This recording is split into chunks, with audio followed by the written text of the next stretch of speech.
Real talk, raw truth, raging hearts. Welcome to From the Minds of Raging Brats.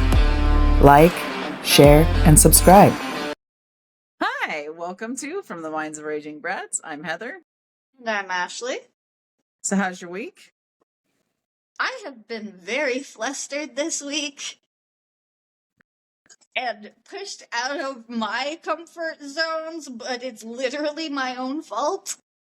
And I would love to say I'm not happy about it, but my brain is completely like, yes, we hate this and we love it. Don't let it stop. So, a little bit all over the place, but at least it hasn't been bad. How are you doing? Yesterday was a day of crisis emotionally, so that was a lot. And I spent 9 hours on the phone with my support system between you and my friend Brittany. So yeah, it was needed, but it was unexpected when I'm in a pretty stable, thriving place in life. And so it was definitely upsetting that it hit me so hard. But frustrated for you, I guess, is a good state of mind to be in for the episode we're about to talk about. Today's episode is absolutely not safe for work, not safe for church, not safe for your grandma, and definitely not safe for anyone with a weak imagination. Yeah. Maybe consider putting in those headphones. Yeah. If you're a minor, get off the channel. First of all, this isn't for minors, but also if you accidentally stumbled upon us, get off. No. Bye. I don't want your angry parents in my inbox. If you're an adult, turn the volume up a little bit. So today we're talking about Indigenous sexuality before colonization. But not the depressing stuff. This is the fun episode. The feral episode. We're imagining things we absolutely cannot show on YouTube episode. And honestly, after last week's emotional apocalypse of an episode, we earned something a little fun. Yes. And look, indigenous cultures before colonization were expressive, embodied, sensual, creative, and way less uptight than the society we live in now. Sex was natural. Pleasure was natural. Flirting was a sport, and foreplay had its own architecture. Yes. And they taught their kids these things. It wasn't something hushed up and kept secret. Yeah, no, nobody was ashamed.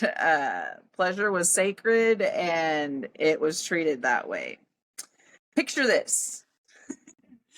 A world before colonizers showed up and said, no more fun. Put on 15 layers of clothing and don't even look at each other. The idea of that just makes me crack up. Literally, they said no dancing, no flirting, no touching, no joy, no spiciness. Please calm down. Meanwhile, indigenous communities were over here like, wait, the earth is sexy. Why can't we be sexy? What the fuck? Sexuality was not dirty. It wasn't shameful. It wasn't a secret. It was spiritual. It was embodied. It was playful. It was about connection, balance, and expression. And stamina. Oh, yeah. Very important. Humans have always been a little freaky. Some a little more. This is not a modern invention. We are just rediscovering what everyone else already knew. Honestly, our ancestors are probably looking down like, hey, finally these bitches are remembering to have a little bit of fucking fun. Yay! They're like, that can't be the only position. And honestly, I hope so. because today we're going to talk about some of the ways Indigenous people flirted, courted, seduced, and expressed pleasure with respect, but also with pure chaotic adult joy. Let's start with the love flute, the original thirst trap, the courting flute. Yes. Imagine trying to flirt with somebody using a flute today. Be checked in somewhere. Kids today would not survive that shit. God, no. But apparently back then, that was hella sexy. Like, that was... Mm-hmm. Yeah, and honestly, like, for Native Americans, music and things such as that were huge courting tools. And still are, depending on where you're at. Well, and you imagine a guy that's out there carving a flute by hand, something that is beautifully decorated, probably has animals and like totem signals carved or symbols carved into it.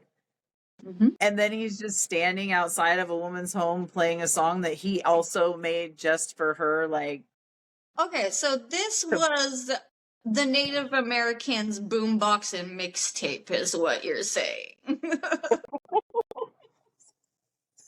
and if she was down, she'd come out. And if she wasn't, she'd just either ignore you or be like, no thanks. Yeah, I'm gonna enjoy the music from inside. Getting ghosted via woodwind. Oh, geez. Sorry. That honestly, that sounds so hilarious, but I bet you as a rejection, that was fucking brutal. Like, After all bro, I that just effort? went, Yeah. I just went through all this, and this bitch wouldn't even fucking step out the door. All I wanted to do was get my little dick wet for a minute. Right? She won't even look at me. This is bullshit. Yeah. Somewhere out there was a guy like, I practiced this melody for 6 months. And she opened the door like, no, bro. Thank you, next. Yeah. Yeah, and you know what? That was the time. It's not like you could instant message or like be in constant connect. Like they had to make those giant gestures to like, I'm serious, basically. Well, and let's be real, because everything was so like involved, like hunting, fishing, gathering, all the things. These people were fit, which meant they was hot. Mm-hmm. Hot. Yeah. So the idea of somebody like just being like, not only am I fucking scorching hot, I did this awesome thing, and she's just like, no. Yeah. But you're all scorching hot. And he'll do that Yeah. thing for me too later. I mean, it did work out for those of us later down the gene pool line. Yes, thank you, host. Youthful looks in our older age, gorgeous. Oh yeah, got some of that auntie lineage. And then we have flirt huts, the original private messages. Yeah, I've heard about these here and there. They're like the modern equivalent to literally a DM saying, "You up, but more polite." That's fucking great. They were designed to be spaces where consenting adults could get to know each other more privately. Yes. Kind of like made me think of like the video rooms at the adult store. Physically, spiritually, emotionally, horizontally. Right? Just all there for a show, man. But it wasn't shameful for them. Like, it was encouraged. Imagine living in a society where sex wasn't taboo, but a natural part of being human. Yeah, and a celebrated part of being human. I want that society back, bro. Can we get a recall? Oh yeah. Yeah, there are a lot of things that I'm like, no, life's pretty good right now. But things like that, I'm like, if they can fucking understand that is a natural, healthy part of your life, why can't we, in this society, with all this technology and all this bullshit we have, not realize that that is actually good for us? Yep. And it's not Same like thing they like had the crazy STDs back then either. no, because they were healthy and they were clean. They weren't like, even if they were swapping partners and stuff, it was very ethical non-monogamy. There wasn't a strict structure of monogamy. I mean, there were some tribes, don't get me wrong. There Yeah. are tribes that practice strictly monogamy. That's true with all cultures. Some cultures are monogamous, some cultures aren't. But even the monogamous cultures respect it, like approach sex in a healthy, respectful way, just between monogamous partners. Yes, exactly. It And was then always there's something beautiful. yeah. And then there was courting blankets, like wearable consent. I have a couple of those. I'm not kidding. Well, I should say my family, that they are in my possession at the moment. But yeah, I believe it was my great-great-grandmother's. I don't want the thing, but we have it. These blankets were embroidered or woven in ways that made it clear if someone was simple or single, available, or open to being approached. Mm-hmm. So it was like a color-coded cup at a swingers party, but cute. Yeah, exactly. Fashionable. Mm-hmm. And some of But them, it would go further than that. It would be not only am I single, but I'm single and looking for a husband. I'm single and I'm just looking to snock. I'm single and I need a baby. yeah, and they were, because they were, each one was culturally significant. They were beautiful and they had specific meanings. Yeah. Based on like we said, the color-coded cup at a swingers party. Honestly, I want a courting blanket. That would be so much easier, honestly. Like just this is what I'm fucking looking for. Whoop, go walk around town. Right? And everybody knows. Yeah. And if that's what you're looking for too, come on down. Yeah. Oh, next we're gonna move into the tools, toys, totally innocent objects that look suspicious. And y'all, there are so many of these things through all of history, not just Native Americans, but literally every section of history, you're gonna come across a sex object. I'm so sorry to tell you. Like, that's how we are as a species. Smooth. So number one is the smooth stones. Tell me what. Tell me why they look like a very specific sex tool. Anyways, so archaeologists find things, and sometimes they pretend those things were used for grinding corn. When when we all know that a perfectly smooth stone that's hand polished, shaped exactly like a modern pleasure tool, was not used for food preparation. Come on. And that's why if you ever see one of these fucking youngins with it, like trying to do things traditional ways, and you see auntie or grandma walk by and just, we're not eating that muscle. That's her muscle. That's not our muscle. That's her muscle. Oh my god, no. I can picture the side eye now, like, are you gonna tell her?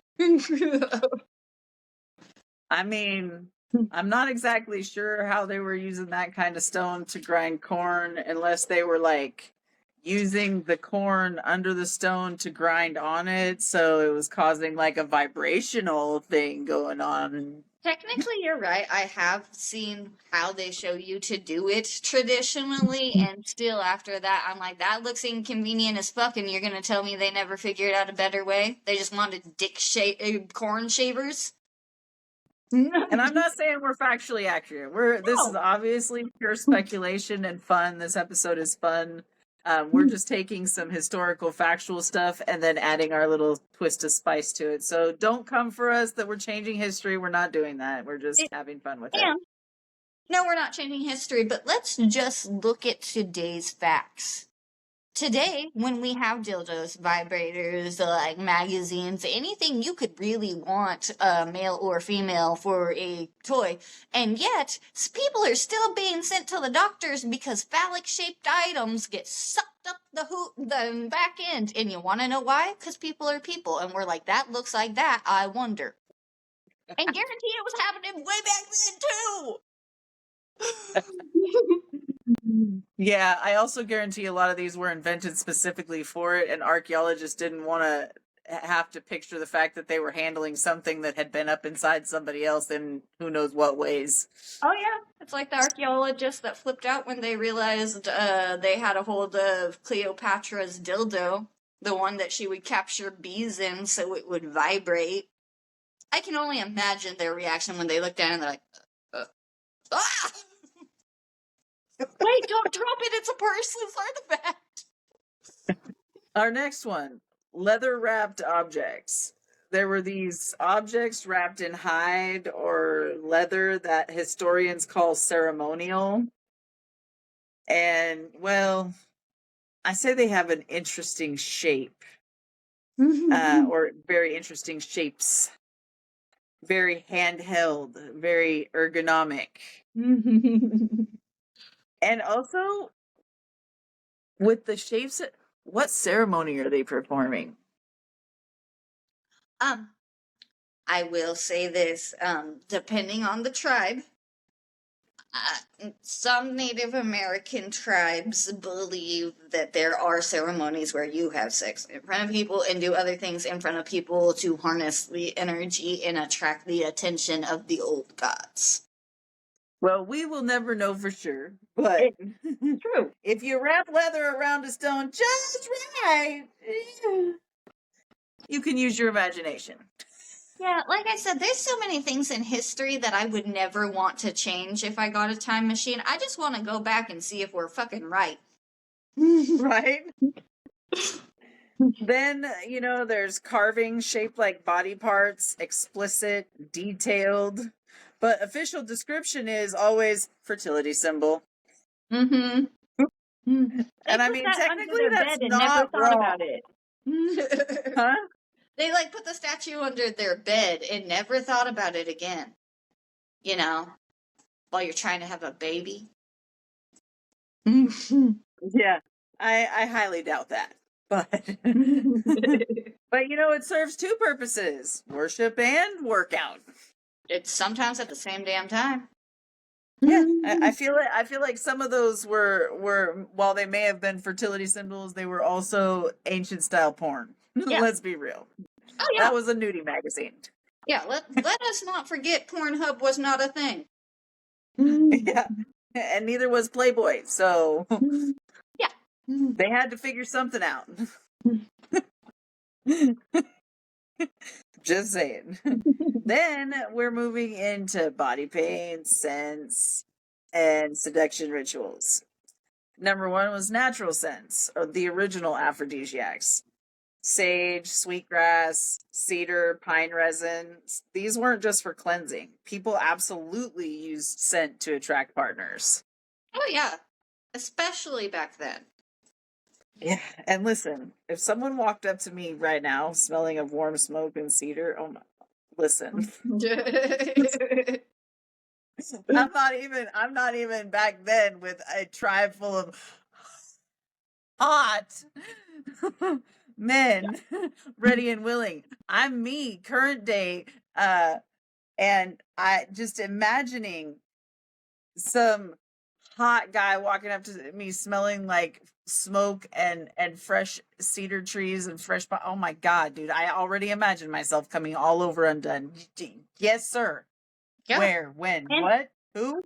Honestly, we're not that much different nowadays.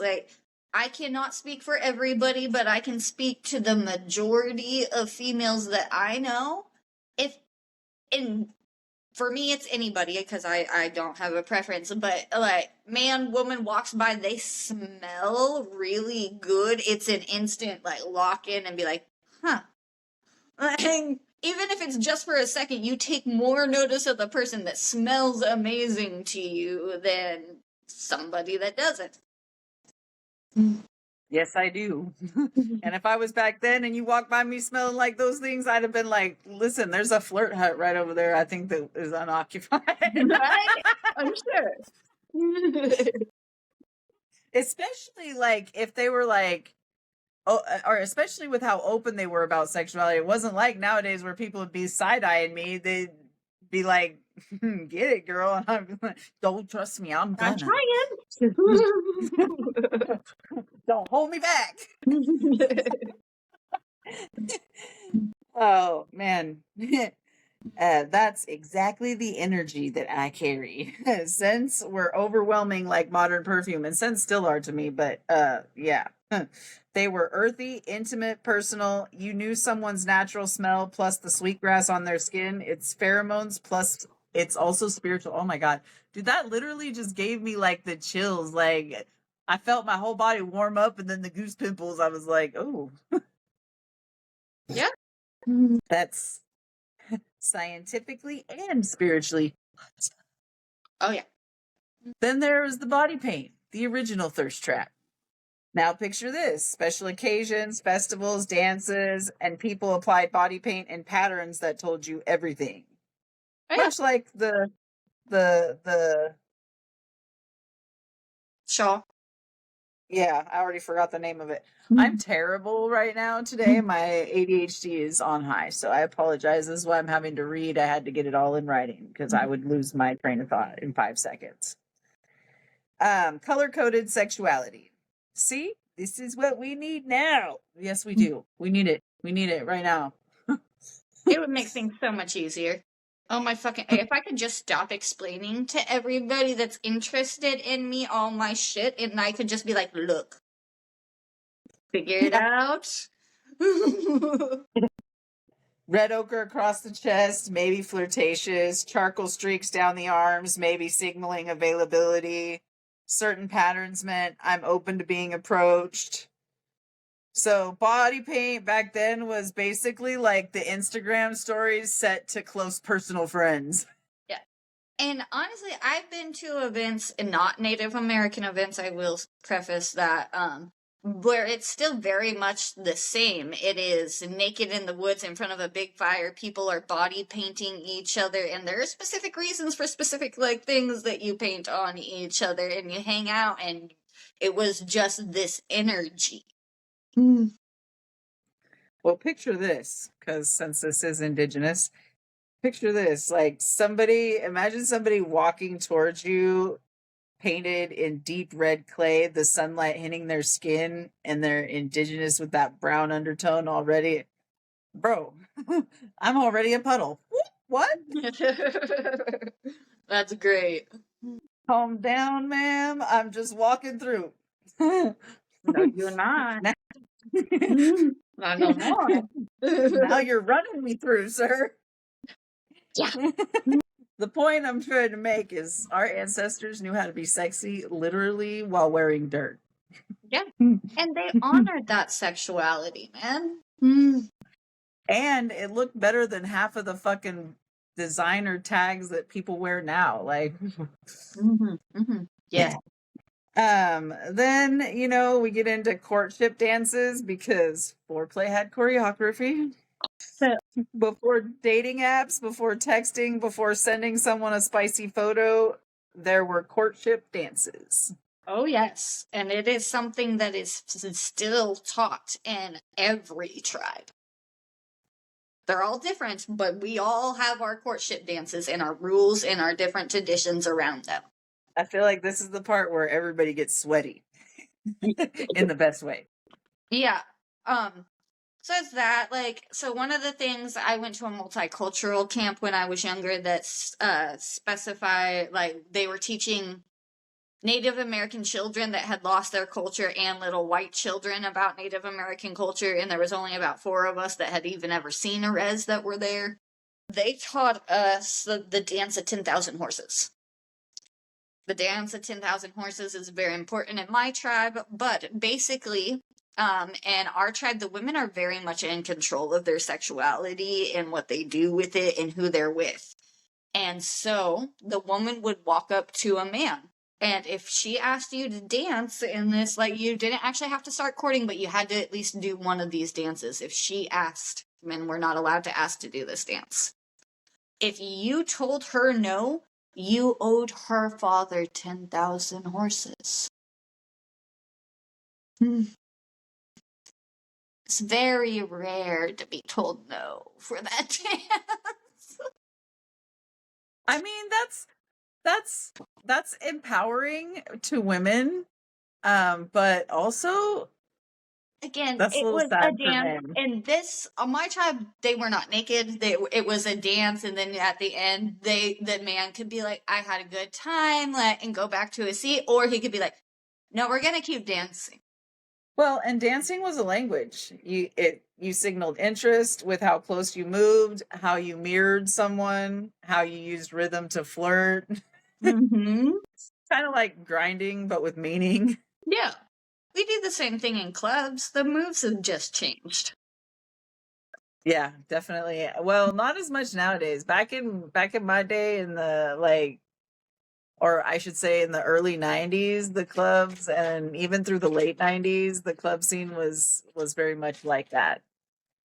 It Oh, was very much bump and grind, and it could just be a fun bump and grind in a crowd where you just were the available body to grind against, or it could all of a sudden turn from a fun bump and grind to all of a sudden, no, I'd like to talk to you about maybe bumping and grinding for longer. yeah. Just you and me. In a private place. And some dances were slow and sensual, barely touching, just the tension between bodies. Honestly, sometimes those are the best dances. Ugh. Yeah. Tension is definitely a love language. Although it can be one of my love languages, but it can also set me off too if I'm in the wrong mood. I'm like, no, just give me what I fucking want. Wrong mood, wrong person, bad reaction. And others were playful, fast, flirty, teasing, and erotic game. I'm convinced humans have always been horny, but in charming ways, no matter what You will the never culture. convince me otherwise. I studied cavemen. And if those people were doing those things, oh yeah, we got worse with age. Our brains grew and our sex drove did too. They definitely were. Thing. These dances weren't hidden behind shape. They happened at gatherings, festivals, ceremonies. People saw sensuality as part of life, not something to hide. Because it wasn't. That's the part that's hard for us nowadays, is the fucking being hidden. Like, what? What are you Because talking about? and I'm not gonna bring it completely back to colonization, but colonization brought this puritanical thought. Like, to take joy in one's own body or somebody else's was somehow a sin because it made them uncomfortable. I don't. That's the same kind of idea we have in today's culture. It makes Yeah, other people uncomfortable when people like you and I are overtly open with our sexuality. very uncomfortable. But, obviously we are like our ancestors. It didn't come from nowhere. So Right. now let's talk about how animals inspired human sexuality. A lot of indigenous erotic symbolism came from animals. Wolves for devotion, bears for strength, eagles for passion, otters for playfulness. Otters are freaky as fuck. Yes, these. Or rabbits. And and humans would emulate these animals' qualities in flirting or intimacy, like invoking wolf energy in partner devotion or eagle intensity and passion. Kind of like what we're saying here is people were very, very much animals when it came to their sexuality. Period. And it makes sense. Look at some of our positions' names: doggy style, butterfly, tiger. Like, we were watching, man. We were like, I want to do that to the hymns. Yeah. We were like sexy animals, not like National Geographic, more like I see you across the fire and my inner wolf is like, oh. Bark like you want it, baby. It's been around since before the first saying. And you know, speaking of animals, I remember I told you that I saw that meme the other day about a female lioness and he can mate, and I'm not joking, 100 times a day or more. And I'm looking at that and I'm like, I'm the lioness. That's me. Yes. I identify as a lioness. That is now my indigenous spirit animal energy. 100 times a day. Same girl. Right now. Same. Yeah. Like I told you, I was like, it's like being like a bitch in heat, but nobody fucking warned me. I'm like, oh, you're still in your early 30s? You're so cute. I'm over here like, if I could only explain to you how it gets much more intense. And being single at this age sucks on that level. Because at least if you're in a relationship, it's like, babe, do I have your consent to like randomly like take you by force because my hormones overwhelm me? And then once you have that consensual non-consent, we're good. Like, you just know that my hormones sometimes are going to overwhelm me and I'm going to pounce like an actual lioness and take you like I haven't eaten in a lifetime. Luckily, most dudes are okay with it. Yeah. Well, but that's where the, consent in advance comes in.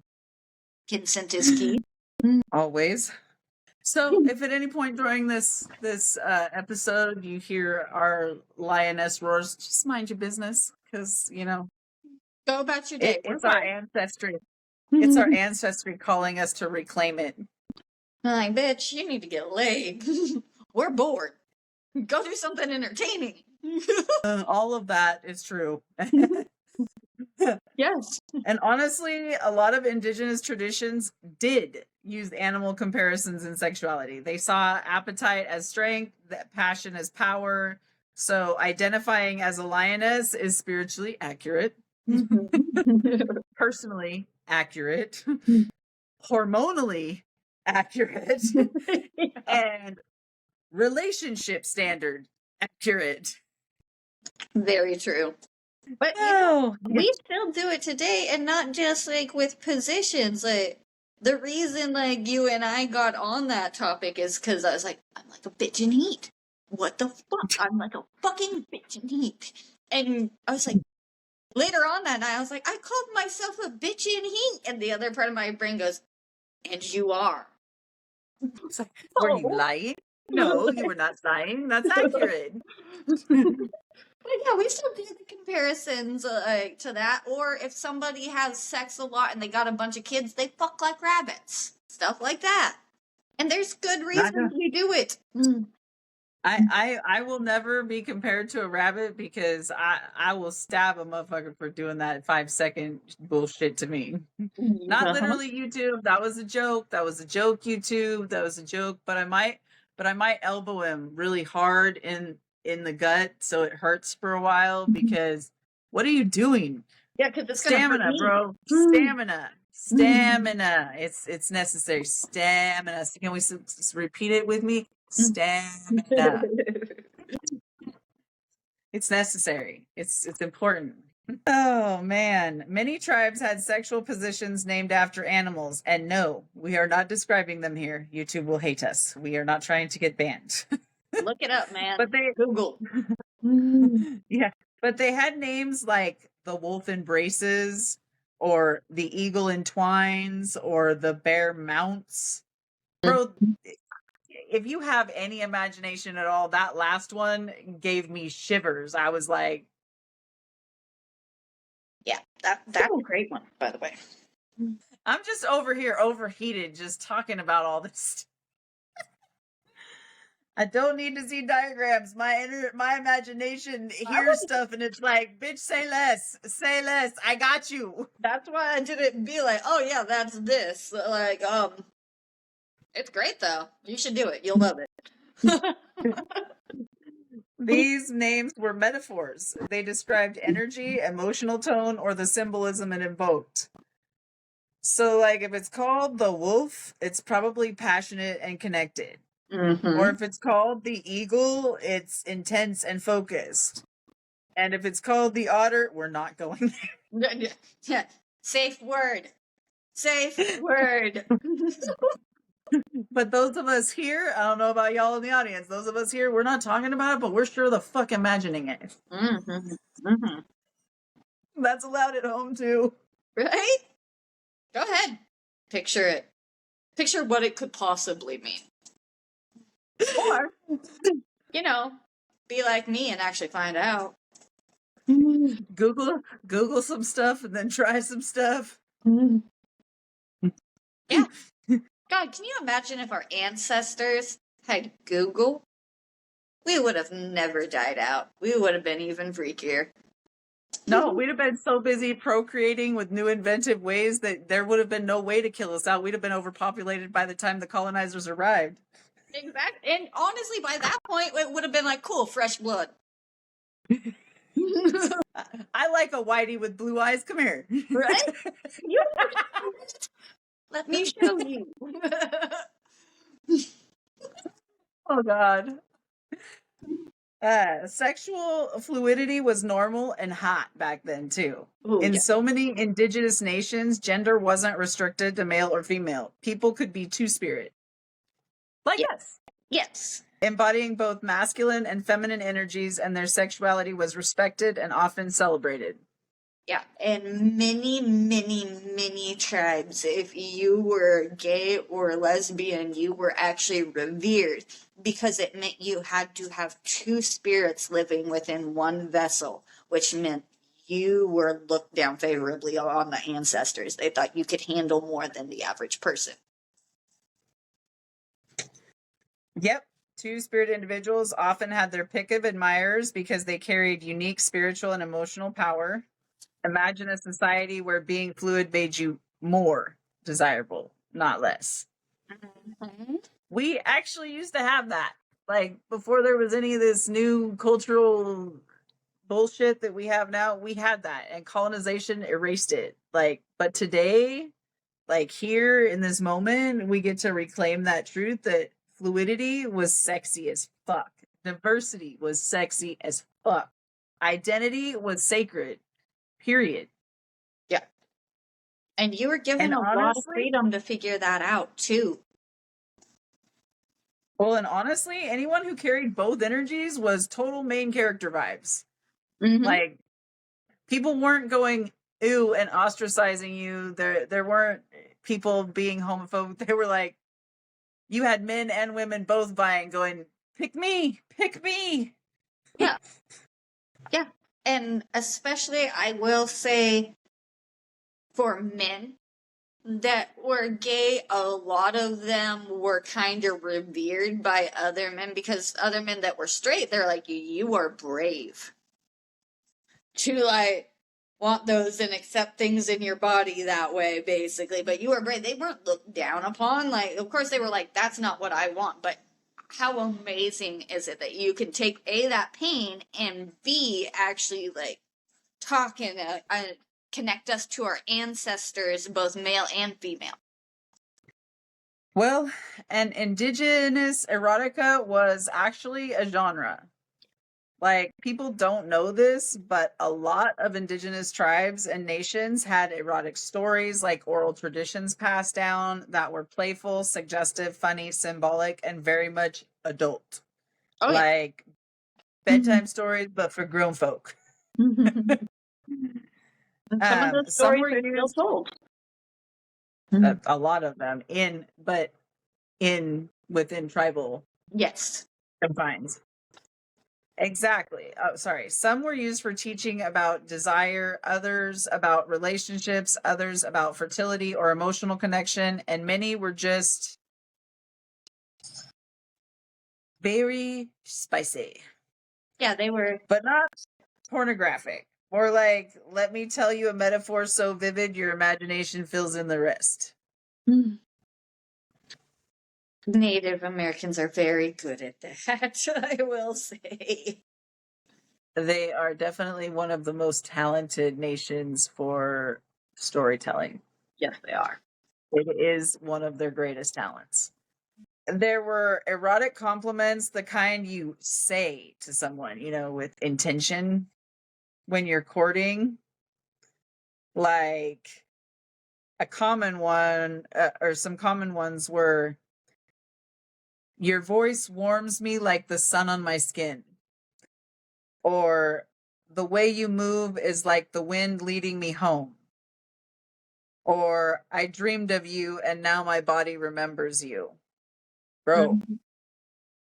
I know that I'm just delivering them as factual statements, but like just imagining somebody like saying that like on a whisper next to your ear as they're like caressing, bro, puddle, just a fucking puddle. I'm just a puddle. Yeah. Mm. I I mean,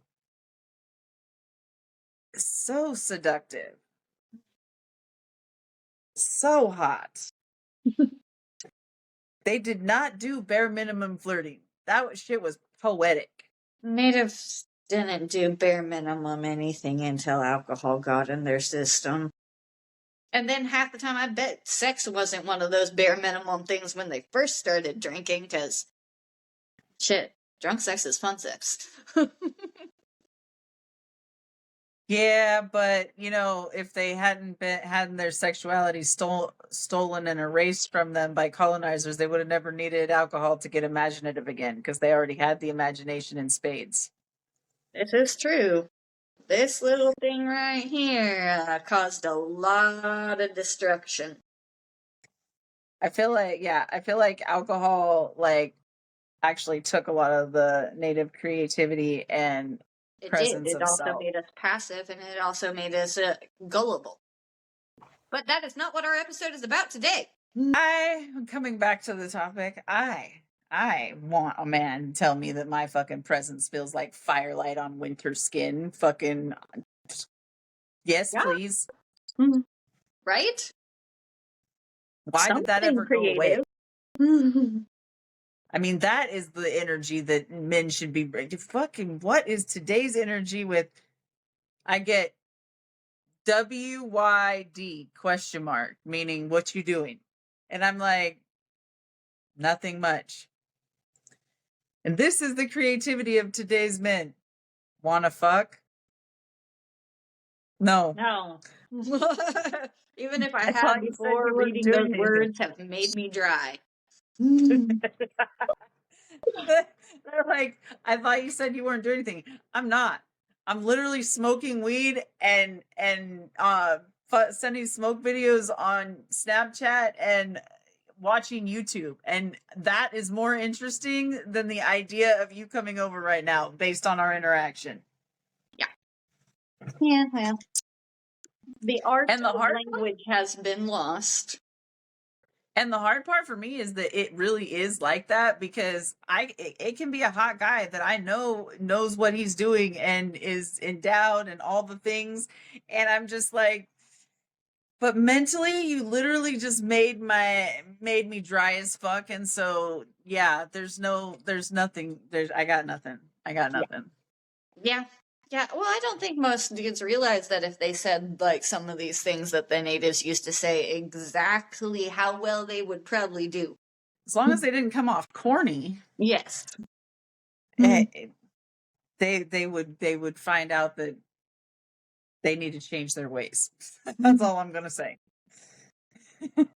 And humor was sexy. Like they were fucking clowns, and not in the fucking way that we use that word now to talk down to somebody, but I mean like something that is so sexy that you find as an adult as you get older. Most people when they're young and exploring their sexuality are too nervous and anxious to do it, to let it go there. But like one thing that is the best part of sexuality is having fun during, like, if you can be sweaty and body fluids everywhere and fully engaged and then fucking both of you are busting a gut laughing because of something that happened, that is the best.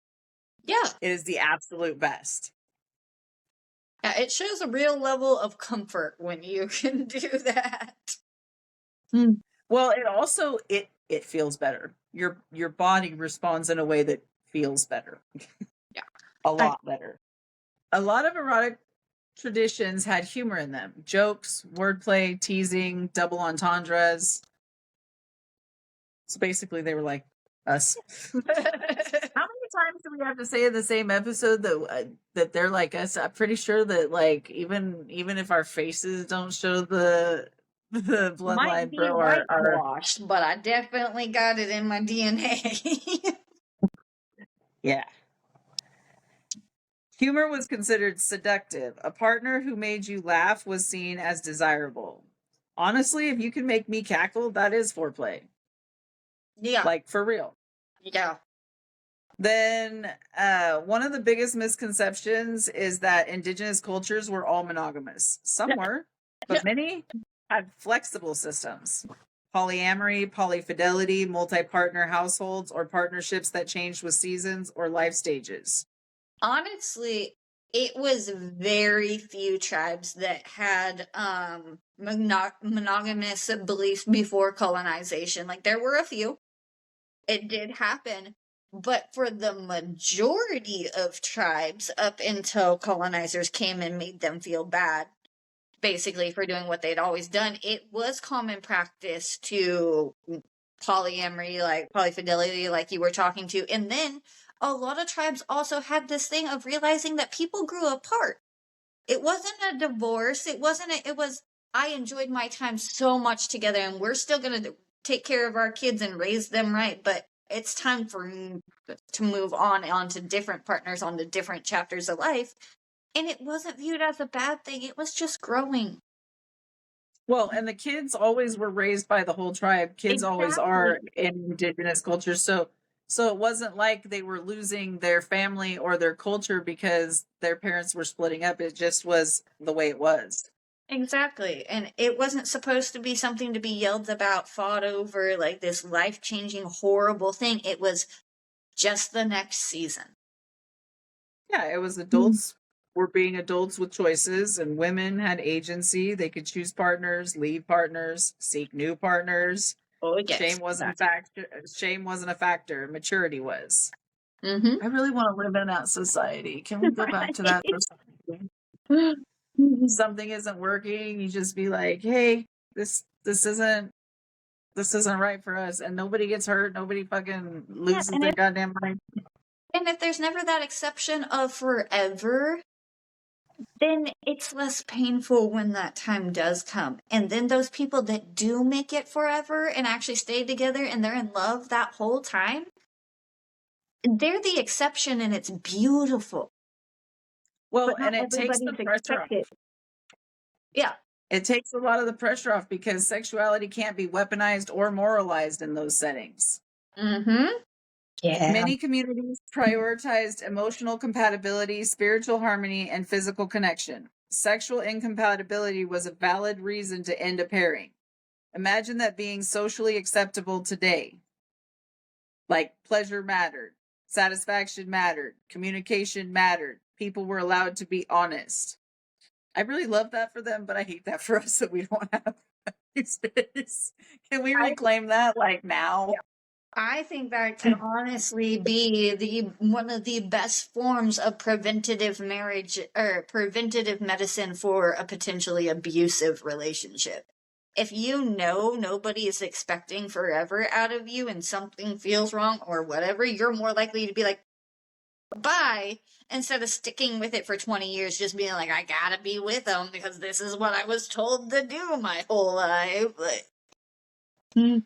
Well, and there's seasonal and ritual partnerships too that they had. Some partnerships were seasonal, like agreements that lasted a certain time of the year and then dissolved peacefully. Like like seasonal boyfriends or indigenous hot girl summer.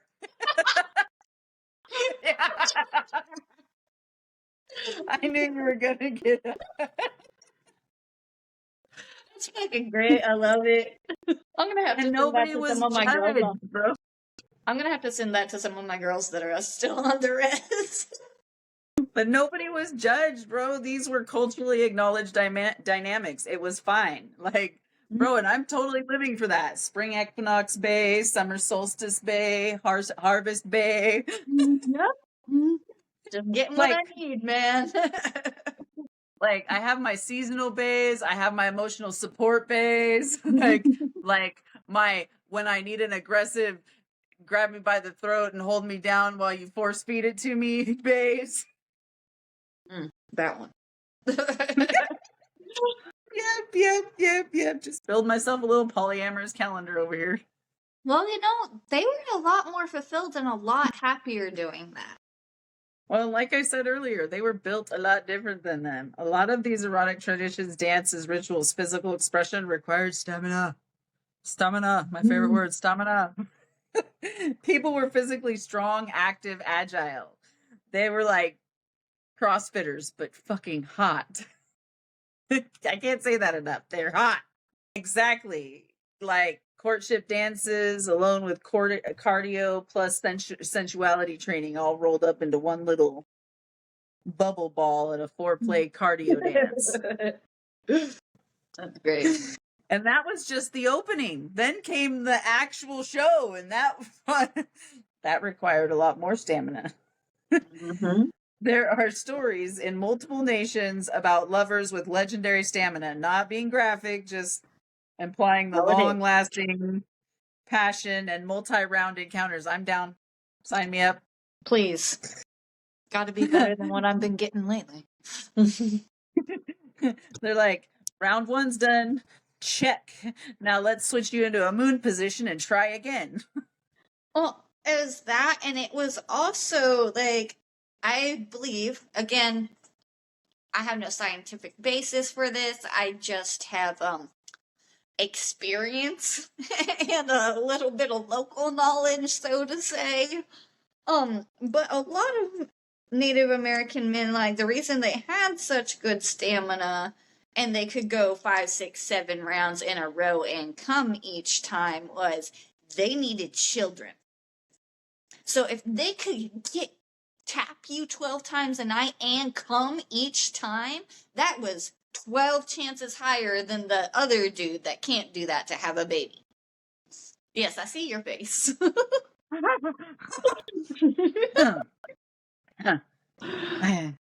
Sorry, my inner lioness was roaring. She was like, you're pretty and thick. Go hang out on a res. You'll get what you need. don't tempt me. 100 times a day. Bay. What? I mean, what? I mean, who?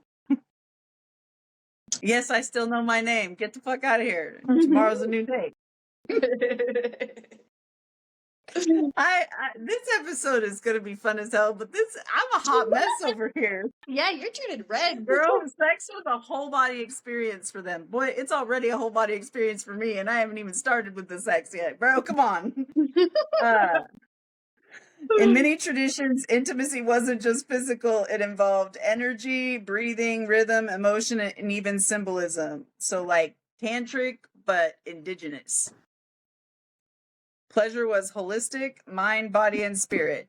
They were literally doing spiritual sex before it was trendy. Yeah. They were the trend. But they didn't use the term, but sex magic. They practiced sex magic. They just didn't call it magic. They called it communing and accepting guidance from the elders, or depending on the tribe, orgasm entered a portal for you to speak to your ancestors and get grounded. I think the biggest takeaway from this episode is that, like, indigenous sexuality before colonization was joyful. It was connective. It was adult. It was expressive. It wasn't burdened with shame. Yeah. And honestly, that's the part we want back. Like, not the specific practices, although, come on now, but the freedom. The freedom to be free. Like, really. And the last episode was pretty heavy. talking about indigenous culture. So this time we wanted to bring it around to the beauty, passion, pleasure, and the humor. Like, because if you can't find the humor in sex, you're doing it wrong. Yeah. If you can't find something about this that like tickles you a little bit, then you're doing it wrong. Maybe think about your sexuality a little different. Yeah, like if you're being intimate, I'm going to say this in this way so that it really hits home for some people that may not understand what I'm meaning.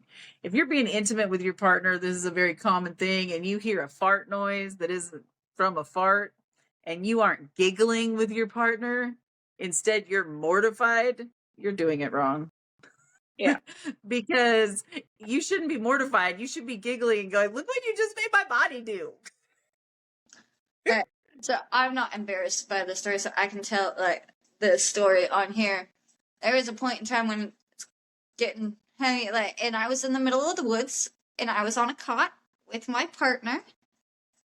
For some reason, probably just because of the heat of the moment, the head of the cot was facing downhill. Oh shit! And the front leg snapped. And we proceeded to basically sled down this hill on a cot, like, daring, and ended up literally in the next campsite while people were having sex. I couldn't stop laughing. I was not laughing. And then this fucking, like, had to be 90, maybe older, like, year old grandma, and she's dying laughing. She wraps me in a blanket and looks up at him and smiles. She goes, damn, must have a thrust power there, huh? She just kept walking. It was still one of the funniest things that ever fucking happened to me. But I was about to break up with this dude prior to this happening, but because it was so funny and he took it so well, we ended up staying together like another 6-7 months just because I'm like, that's a boss right there that could laugh while that just happened. Yeah. Nothing is sexier than humor when you are with you in intimacy. I'm sorry. Now, it's not the same if somebody's laughing at you. Yes. That's not sexy. No. But if you're laughing together, if you're laughing together in intimacy, you're doing it, all the things right. And indigenous people, they weren't just surviving with their intimacy, they were thriving. Oh yeah. Thriving. Sensually, emotionally, spiritually, and physically. So here are our final indigenous inspired feral affirmations for today's listeners. Your desire is not shameful. Your body is not wrong. Pleasure is natural. Attraction is powerful. Laughter is erotic. And being feral is spiritually valid. Yes. Thank you for joining us for this absolute chaos of an episode. We hope you're blushing, laughing, or Googling something questionable right about now. We will definitely be back next Monday with more laughter, mental health, unhinged wisdom. And until then, I hope y'all remember to live, laugh, let your inner lioness out, and remember, rage responsibly. Bye, y'all. We're also available on Spotify. We said what we said, and we're just getting started. Thanks for listening. Now go rage responsibly. Don't forget to like, share, and subscribe. See you soon.